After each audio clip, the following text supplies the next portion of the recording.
At my 35th birthday dinner at La Maison Dorée, they gave me paper plates while everyone else got fine china? My sister Elena laughed when I asked why. You'll just break the good dishes, Alex. You always do. Then my father nodded and said, besides, you're the help tonight, not family. I walked out, emptied my savings, and 6 months later bought the restaurant they loved so much. When they came back, I seated them at the worst table and served them on plastic. Before we jump back in, tell us where you're tuning in from, and if this story touches you, make sure you're subscribed because tomorrow I've saved something extra special for you. I'm turning 35 today, and La Maison Dorée hums with my family's laughter. I adjust my tie in the bathroom mirror, smoothing down the wrinkles from a day spent preparing for tonight. This was supposed to be my celebration, but somehow, I'm still the one making sure everything runs perfectly. The restaurant glows golden in the evening light, tables draped in cream linens, crystal glasses catching the chandelier's sparkle. My family has always loved this place, its old-world charm, its reputation for exclusivity. We've celebrated every major milestone here since I was a child. I return to the private dining room where they're gathered.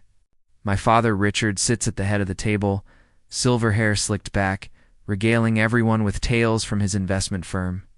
The one I saved from bankruptcy 3 years ago with my inheritance from Grandma. My mother, Charlotte, flutters beside him, pearls gleaming at her throat, occasionally touching his arm when his voice rises too much. My younger siblings, Elena and Marcus, sit with their partners, champagne flutes already half empty. Elena's husband, Daniel, nods along to my father's story, his finance background making him the perfect audience. Marcus's wife, Vanessa, checks her makeup in a compact mirror, barely hiding her boredom. I slide back into my seat, noticing how everyone's already helped themselves to the appetizers. No one waited. No one even noticed I was gone. And there it is.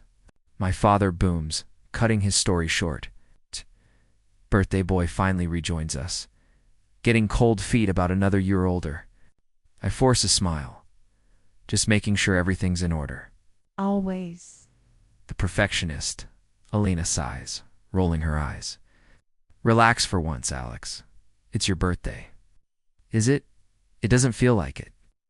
I've been coordinating with the restaurant staff all day, making sure they prepared my father's favorite wines, my mother's preferred seating arrangement, Elena's dietary restrictions, and Marcus's demand for the chef's special truffle risotto that isn't even on the menu tonight.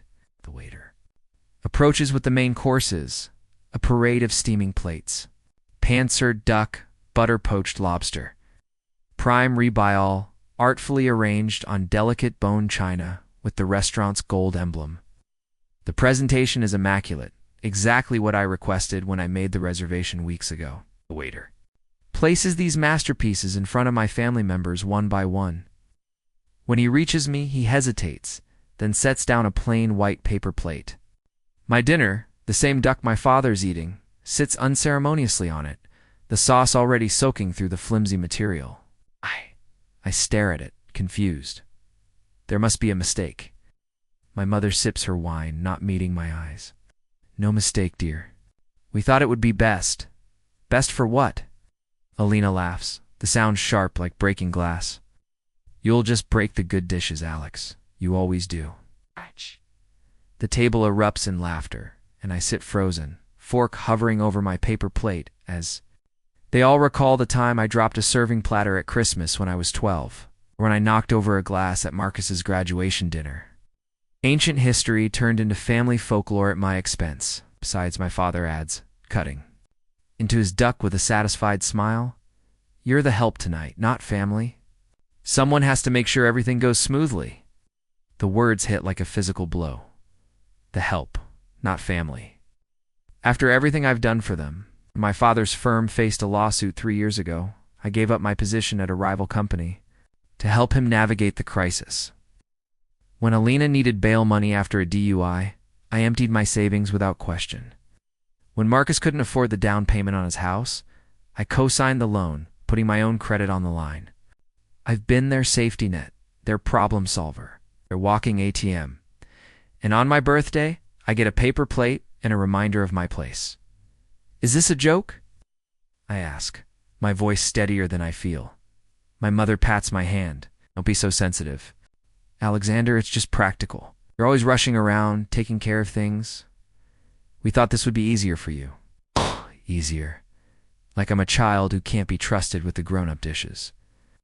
I look around the table at their faces, amused, dismissive, already moving on to the next conversation, as if this moment means nothing, as if I mean nothing beyond my usefulness.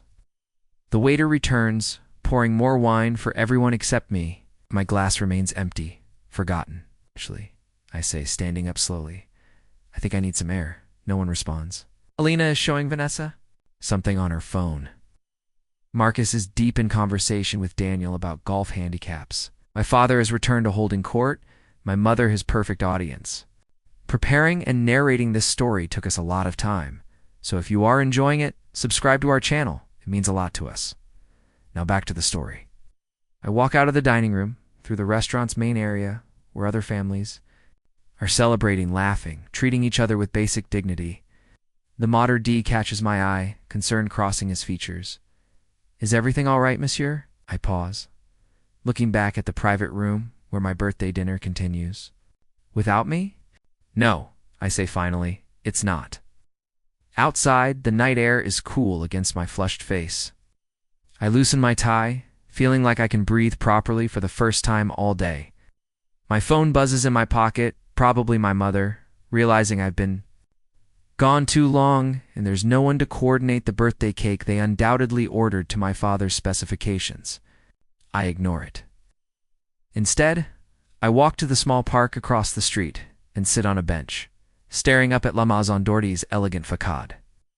The restaurant has been a fixture in our city for decades, its reputation for excellent food and old world service, making it the place for celebrations and business dinners alike. My phone buzzes again. Then again. I finally pull it out to see 3 missed calls from my mother and a text from Elena. Cake's here. Where are you? Don't be dramatic. Don't be dramatic. As if my feelings are an inconvenience to their evening. I notice a small for sale sign in the restaurant's window that I hadn't seen before. It's discreet, easy to miss unless you're looking carefully. La Maison Dorée is selling. The thought sends an unexpected jolt through me. Another text from Elena. Dad's getting annoyed? Just come back and blow out your candles like a grown-up. Like a grown-up. The irony isn't lost on me. I stand up, brush off my pants, and make a decision. I'm not going back in there to play my assigned role. Not tonight. Not ever again. Instead of returning to the restaurant, I walk to my car, slide into the driver's seat, and sit in silence for a moment. The engine hums to life, and I pull away from the curb, my family's calls and texts fading into background noise as I drive. Through the city streets, my apartment is on the 20th floor of a downtown high-rise, space I rarely see between early mornings at work and late nights solving family crises. The door clicks shut behind me, and I drop my keys on the marble countertop, the sound echoing in the emptiness. Floor-to-ceiling windows showcase the city skyline, lights twinkling against the dark. It's a beautiful view that I pay dearly for but hardly ever appreciate. Tonight, though, I stand before it, really looking for the first time in months. My reflection stares back at me, dark hair neatly combed, tailored suit still crisp despite the evening's events, eyes tired but clear. This apartment, like everything else in my life, was chosen to project success, to prove to my family that I was worthy of their approval. The thought makes me laugh bitterly now. I loosen my tie completely, tossing it onto the couch, and unbutton my collar. My phone hasn't stopped buzzing since I left the restaurant. I finally turn it off and pour myself a real birthday drink. 30-year-old scotch I've been saving for a special occasion. The liquor burns pleasantly going down, and I carry the glass back to the window. Below, the city pulses with life, people moving with purpose even at this hour. I wonder how many of them are running themselves ragged for people who see them as nothing but convenient solutions to problems. My gaze drifts to the side table where a stack of financial documents sits untouched from earlier today, quarterly.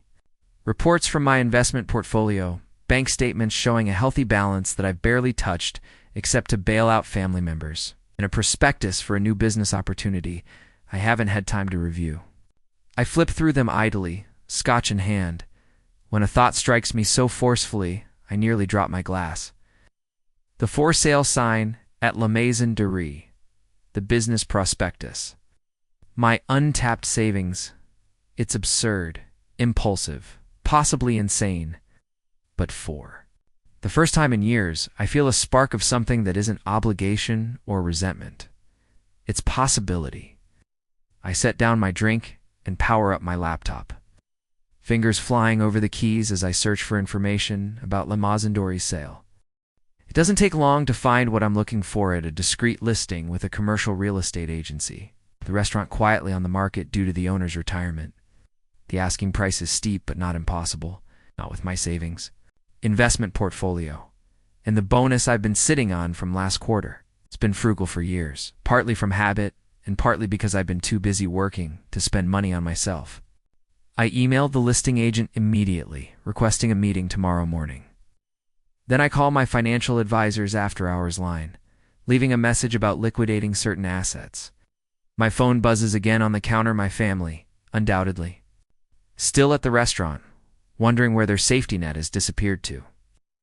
I ignore it, focusing instead on the numbers in front of me, the potential of what I'm considering. By midnight, I've drafted a business plan, calculated financial projections, and set up meetings with the bank and my attorney. The scotch sits forgotten, my mind clearer and more focused than it's been in years. I sleep better than I have in months, waking before my alarm to shower and dress in my sharpest suit. Today isn't about impressing my family or meeting their expectations. Today is about taking back control.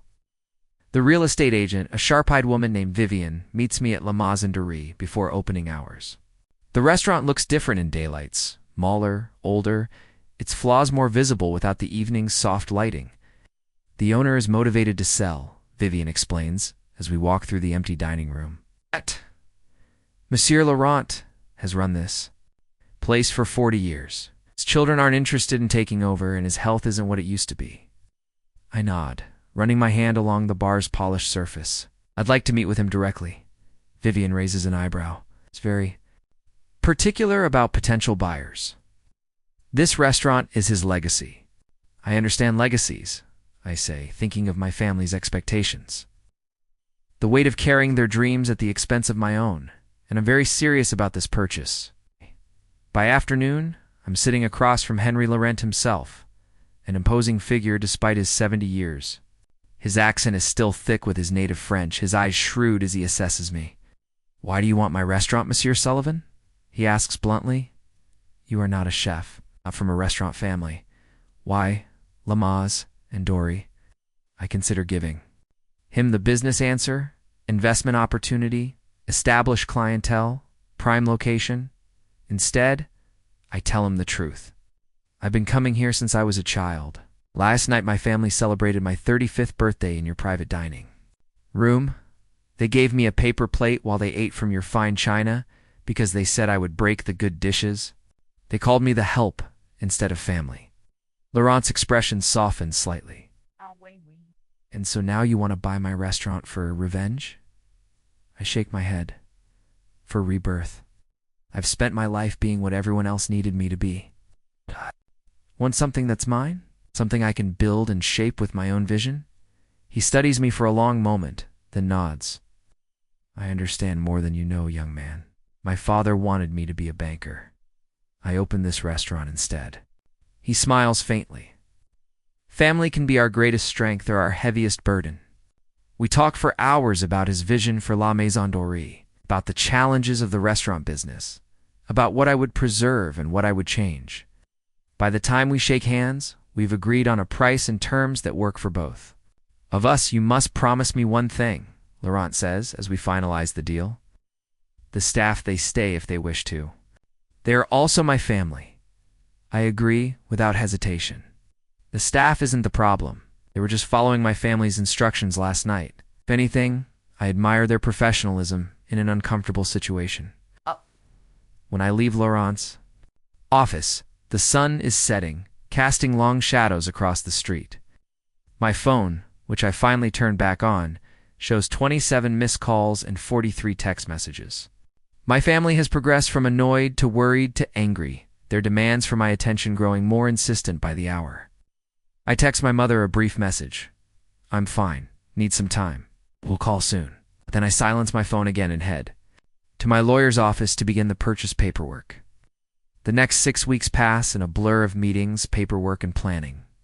I liquidate investments, secure a business loan to cover what my savings doesn't, and work closely with Laurent to ensure a smooth transition. I meet with the staff, assuring them their jobs are secure and listening to their insights about the restaurant's operations. Through it all, I maintain minimal contact with my family. Brief texts to let them know I'm alive, short calls that I end before they can pull me back into their orbit. They're confused, hurt, angry by turns emotions. They express freely, without ever acknowledging what drove me away in the first place. You're overreacting, my father says during one of our brief conversations. It was just a paper plate. For God's sake, your mother is worried sick. It wasn't about the plate, I tell him, knowing he won't understand. It was about what it represented. Always so dramatic, he sighs, and I end the call, more certain than ever that I'm making the right decision. The purchase closes on a Tuesday afternoon. I sign the final documents, shake Laurent's hand, and accept the keys to Maison Dorée. My restaurant. The thought still feels surreal. Laurent has agreed to stay on as a consultant for 6 months, easing the transition and teaching me the aspects of the business I don't yet understand. The staff, after initial wariness, has warmed to me as they realize I value their expertise and have no plans to make dramatic changes without their input. What will you do first as owner? Laurent asks, as we share a celebratory drink after. The closing. Think about it. Swirling the amber liquid in my glass. I'm going to invite my family to dinner. He raises an eyebrow, but doesn't question my decision. The private dining room? No, I say. The plan taking shape in my mind. Table 23. Laurent laughs. Table 23 is the worst in the restaurant, too close to the kitchen doors. Drafty from a nearby vent, awkwardly positioned so servers have to squeeze past. We never seat important guests there. You're perhaps a little bit vengeful. After all, he says, but there's approval in his voice. I smile, just establishing new boundaries. I wait a full month before extending the invitation, using the time to settle into my role as owner and make subtle changes to the restaurant. Nothing drastic, a refreshed menu that preserves Laurent's classics while adding a few contemporary options. Updated wine pairings, a sleeker website and reservation system, small touches that make Maison Dorée mine without erasing its history. When I finally call my mother to invite the family to dinner, her relief is palpable. Alexander, darling, we've been so worried. Your father thought you might have had some kind of breakdown. I'm fine, I assure her. Better than fine, actually. I've made some changes in my life, and I'd like to share them with you. Dinner at La Maison Dorée, this Saturday at 8. Of course, darling, we'll all be there. Should I speak with Henry about the private room? No need, I say smoothly. Everything's arranged. Saturday arrives and I spend the day at the restaurant, not in preparation for my family's visit, but overseeing the normal operations. Conferring with the chef about the evening's specials, reviewing wine deliveries with the sommelier. This is my life now, purposeful, challenging, satisfying in a way that catering to my family's whims never was. At 7:30, I change into a suit in my new office, formerly Laurent's, and make my final preparations. The staff knows my family is coming but doesn't yet know my relationship to them. I've kept my ownership quiet, working behind the scenes while Laurent remained the public face during the transition. At 8 sharp, they arrive. My father leads the procession, my mother. On his arm, Elena and Marcus following with their partners. They're dressed impeccably, expecting the usual La Maison Dorée experience, the best table. Attentive service, the finest china and crystal. Maître d' Jean-Philippe greets them with professional courtesy, but doesn't show the deference they're accustomed to. Sullivan party of 6. Please. I watch from the shadow of my office doorway as Jean-Philippe leads them not to the private dining room or even one of the prime center tables, but directly to table 23, tucked awkwardly by the kitchen doors. My father's face darkens. There must be some mistake. We always sit in the private room. I apologize, monsieur, but we have no such reservation tonight. This is the table assigned to your party. This is unacceptable. my father blusters. Where is Henry? He knows. Us. Monsieur Laurent is semi-retired now, Jean-Philippe explained smoothly. The new owner has your table ready as specified. They sit reluctantly, my father still fuming, my mother looking around in confusion. The table is cramped for 6 people, requiring them to tuck in their elbows and arrange themselves awkwardly. Every few minutes, a server pushes through the kitchen doors, sending a draft of air over their table. I wait until they've ordered drinks before making my appearance. I've rehearsed this moment in my mind for weeks, imagining their reactions, preparing my responses. But now that it's here, I feel surprisingly calm. I step out of the shadows and approach their table. Good evening, everyone. I'm glad you could make it. Alex, my mother half rises, relief washing over her face. Thank goodness. There's been a terrible mix-up with our table. Service here has gone completely downhill. No mix-up, I say pleasantly. Table 23 is exactly where I wanted you seated tonight. They stare at me, confusion etching their features. My father recovers first, his business smile sliding into place. Alex, what's going on? Are you working here now? Around for a manager? Someone to fix what he perceives as the problem. Not exactly working, I reply, pulling a chair from a nearby table and sitting at the end of theirs. I own the place. The silence that follows is deafening. Elena's champagne flute freezes halfway to her lips. Marcus's jaw actually drops. My mother's perfectly manicured hand flutters to her throat. That's impossible, my father finally says. Henry would never sell.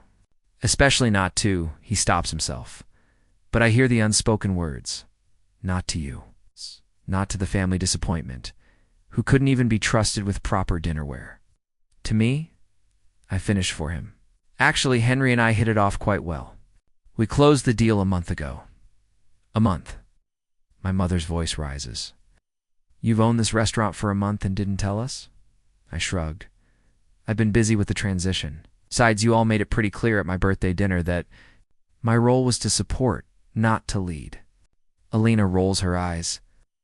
Are you still upset about that silly paper plate? It was just a joke, Alex. Was it? I looked directly at her, because from where I was sitting it felt like a message, one I've finally decided to hear. A waiter approaches with their drink order, placing fine crystal glasses in front of each of them. When he reaches me, he sets down a plastic cup, the kind used for children or takeout. My father's face reddens. What is the meaning of this? I demand proper service immediately. This is the service I've specified for this table, I say calmly. I believe you called it practical at my birthday dinner. Understanding dawns on their faces. My mother reaches for my hand, her expression shifting to the conciliatory one she uses when trying to smooth over family conflicts. Darling, we never meant to hurt you. It was thoughtless, yes, but hardly worth all this. Drama. Drama. There's that word again. As if my feelings are an inconvenience rather than valid reactions to years of dismissal. This isn't drama, Mother. This is consequences. For the first time, you're experiencing what it feels like too. Be on the receiving end of the treatment you've always given me. The appetizers arrive exquisite arrangements of foie gras, delicate pastry shells filled with caviar, seared scallops with truffle foam. Each dish is placed on paper plates. In front of my family, the elegant food immediately soaking through the flimsy material. This is absurd, Marcus protests. You can't serve food like this. Why not? I'm the owner. I can serve food however I choose. My father's face has progressed from red to purple. If this is your idea of getting back at us, it's childish and unprofessional.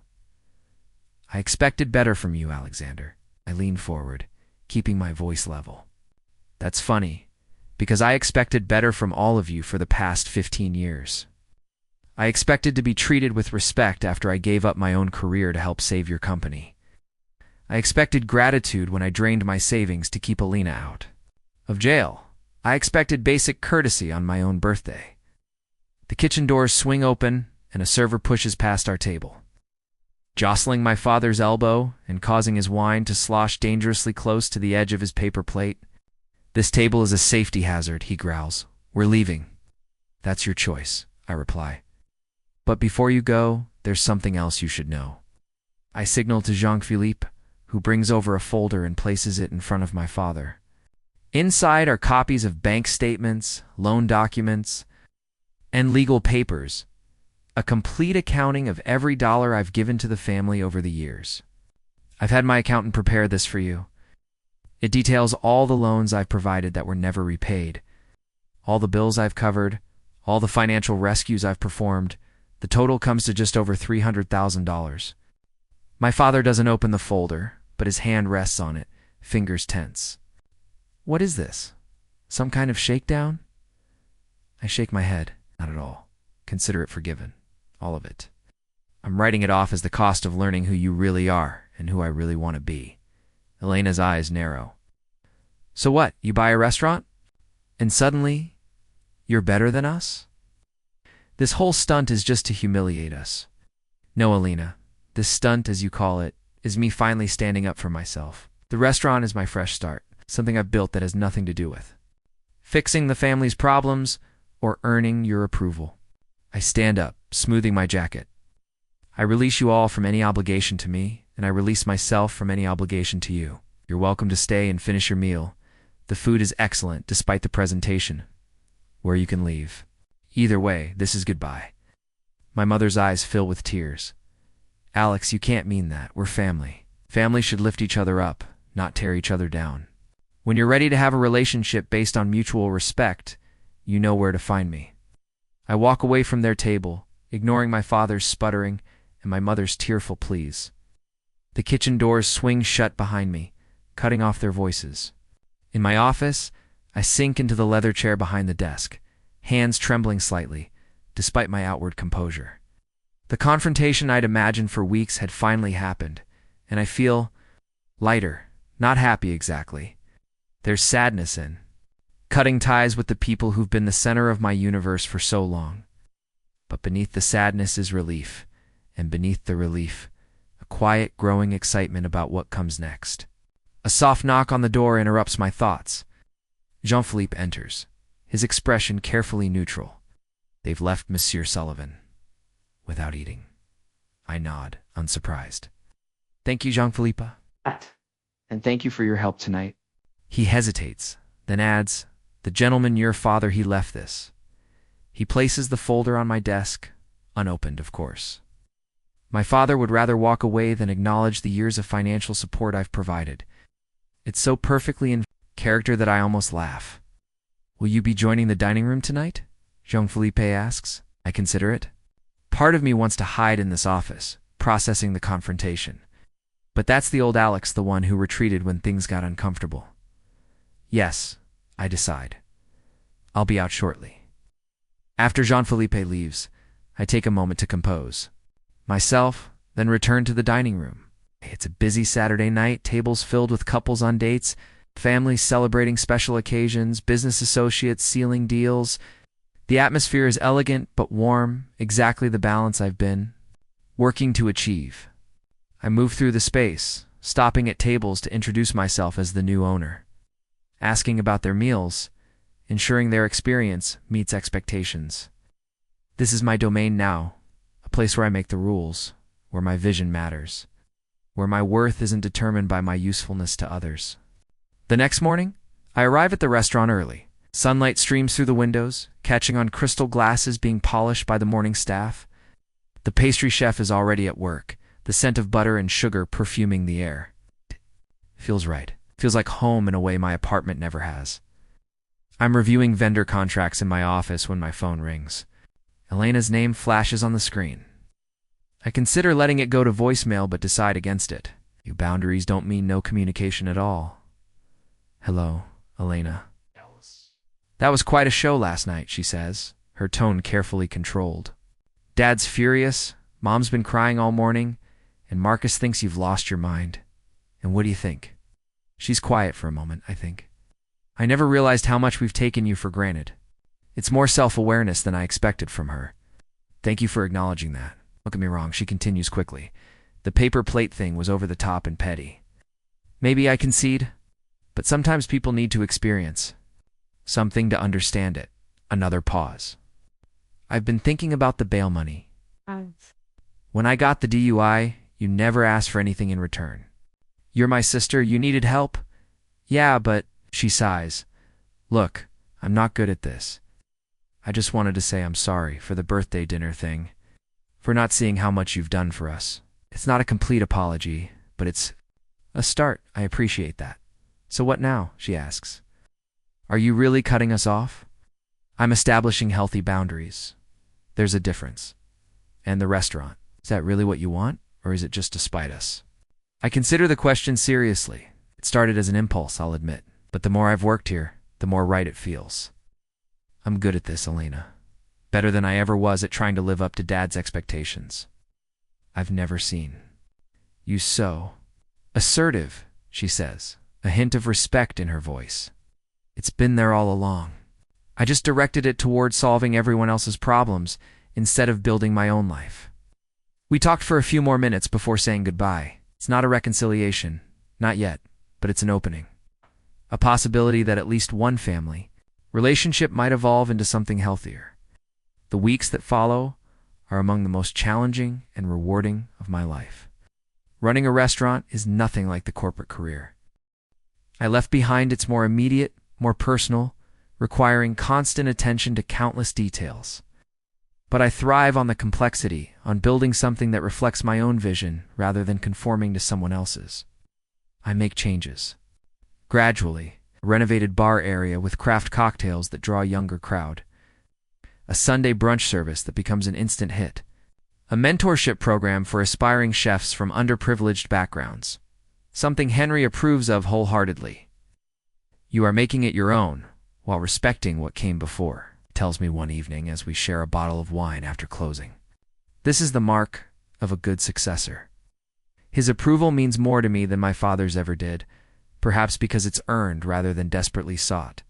My family keeps their distance, though Elena calls occasionally. My father maintains his silence, his pride still wounded.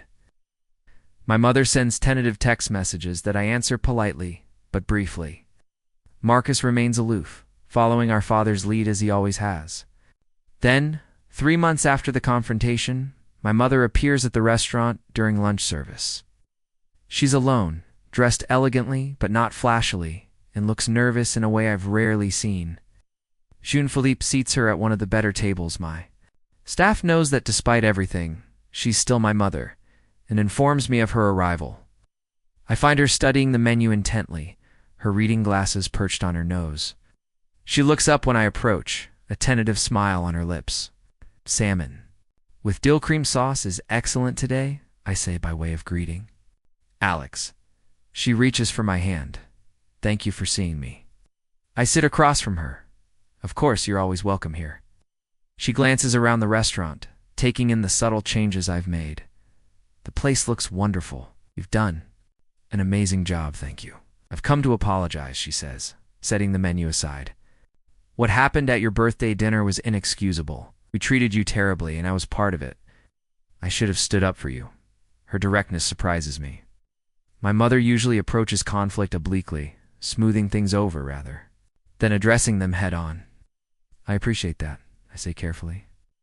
I've been doing a lot of thinking these past months, she continues, about the patterns in our family, about how we've all leaned on you without giving back, about how your father and I have encouraged that dynamic. I stay silent, letting her speak. It wasn't always like this, you know.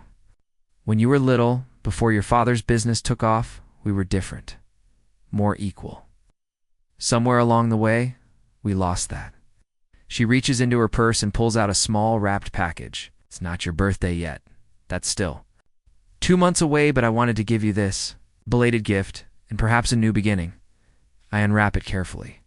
Inside is a single fine china plate, matching the set used at La Maison Dorée. But this one has been customized, my name painted in gold around the rim, with the words owner and visionary beneath it. I had it specially commissioned, she explains. To replace the paper plate, yes, but also to acknowledge who you've become, who you've always been, if we'd only had the wisdom to see it. The gesture touches me unexpectedly. Symbolic, of course, but symbols matter. They always have in our family. Thank you, I say, running my finger along the gold lettering. This means a lot. Your father is still struggling, she admits. His pride is a formidable thing. But he'll come around in his way. And if he doesn't, meets my eyes steadily, then that's his loss. I'm here regardless. We share lunch, the conversation tentative at first, then easier as we find our way to a new kind of relationship, one between adults rather than caretaker and dependent. She tells me about her new watercolor class, something she's wanted to try for years but never made time for.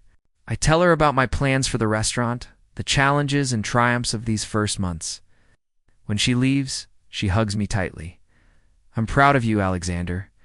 Not for your success, though that's remarkable, but for your courage in choosing your own path. It's what I've wanted to hear from her my entire adult life, though I didn't realize it until this moment. The customized plate finds a place of honor in my office, not as a reminder of past hurts, but as a milestone on this journey of transformation. From paper to fine china, from undervalued to essential, from supporting player to protagonist in my own life. 6 months after buying La Maison Dorée, I host a special event to celebrate the restaurant's 45th anniversary and its new chapter under my ownership. The guest list includes loyal customers, food critics, local dignitaries, and yes, my family. My father comes, still stiff with pride but present. Elena and Marcus are there with their partners. My mother arrives early to wish me luck before the festivities begin. The evening is a triumph. The kitchen outdoes itself with a menu that honors Henry's classics while showcasing my innovations. Wine flows freely, conversations buzz at every table, and the reviews that follow are glowing. Near the end of the night, I find a moment to slip away to my office for a brief respite from playing host. I'm standing at the window, looking out at the city lights, when there's a knock at the door. My father enters without waiting for a response. Some habits never change. He looks uncomfortable, out of place in my domain in a way I always felt. In his, quite an event, he says, hands in his pockets. You've done well with the place. Coming from him, it's high praise. Thank you. He moves to the shelf where the customized plate sits. Your mother told me about this. She's been very supportive. He nods, still examining the plate. You know, when I started my firm, my father told me I was making a mistake.